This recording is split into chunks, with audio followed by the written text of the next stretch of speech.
नमस्कार.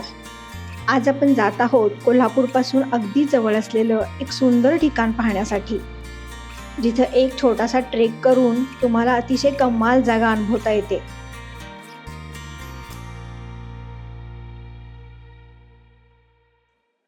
हे आहे कोल्हापूरपासून फक्त 45 किलोमीटरवर असणारं आणि राधानगरी तालुक्यातील किलच्या पठार.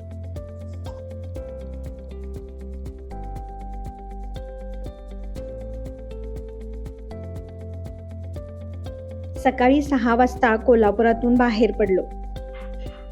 कोल्हापुरातून सर्वजण बाईक्स घेऊन हळदी, भोगावती, परी मार्गे धामोडहून पुढे निघालो. वाटेत थोडं धुकं होतं आणि फेब्रुवारी महिना असून पण थंडी जाणवत होती. धामोड, केळोशी अशा मार्गे आम्ही येऊन पोचलो हनबरवाडीमध्ये. इथे बाईक्स पार्क केल्या आणि इथूनच खऱ्या अर्थाने ट्रेक सुरू होणार होता.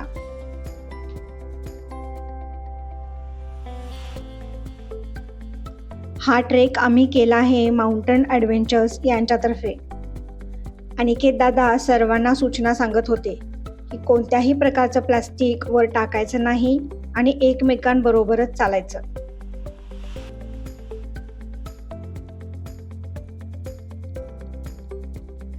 कोल्हापूरच्या आसपास आपल्याला मसाई, मोरजाई, उदगिरी अशी अनेक पठारं दिसतात, जी जैवविविधतेने संपन्न अशी आहेत.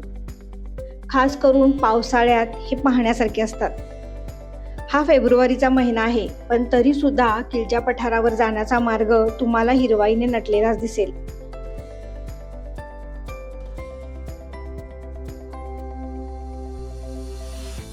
जसजसे पुढे जाऊ तसतसं जंगल घनदाट होत होतं आणि अशी थोडीफार झाडं बाजूला करून रस्ता दिसत होता.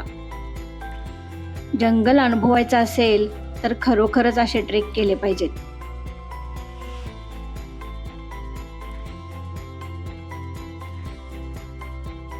मध्ये मध्ये असे थोडे चढ आहेत, त्यामुळं दमायलाही होत होतं. असे चढ चढून आम्ही येऊन पोचलो एका छोट्या पठारावर. मुख्य पठाराला जाण्याच्या आधी एक छोटं पठार लागतं.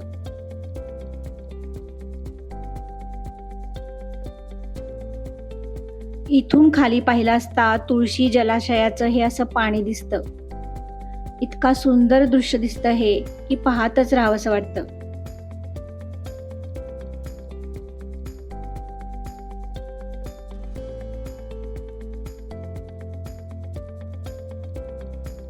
इथं सगळ्यांनी एक 10 मिनिटं विश्रांती घेतली आणि पुढे चालायला सुरुवात केली, कारण आता थोडी चढाई करायची होती.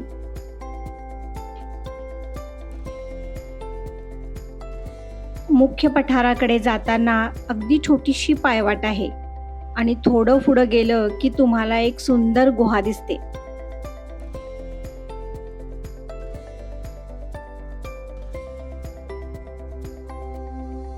पायवाट संपते आणि मग लागतात उंच उंच असे खडक. ते चढून एका छोट्याशा खडकाच्या पायवाटावरून तुम्हाला पठारावर जाता येतं. खूप भारी अनुभव होता हा माझ्यासाठी आणि अशा प्रकारे चढून मी पठारावर पोहोचले. अशा ट्रेकसाठी तुमच्यासोबत अनुभवी व्यक्ती हवेत आणि ते माउंटन ॲडव्हेंचरकडे आहेत. त्यांच्यासोबतचा आमचा हा ट्रेक खरोखरच खूप छान झाला.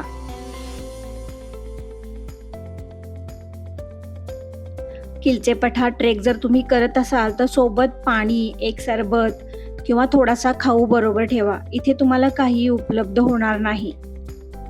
तसेच इथं गाईड घेणं कंपल्सरी आहे, कारण जंगल घनदाट आहे, चुकण्याची शक्यता आहे.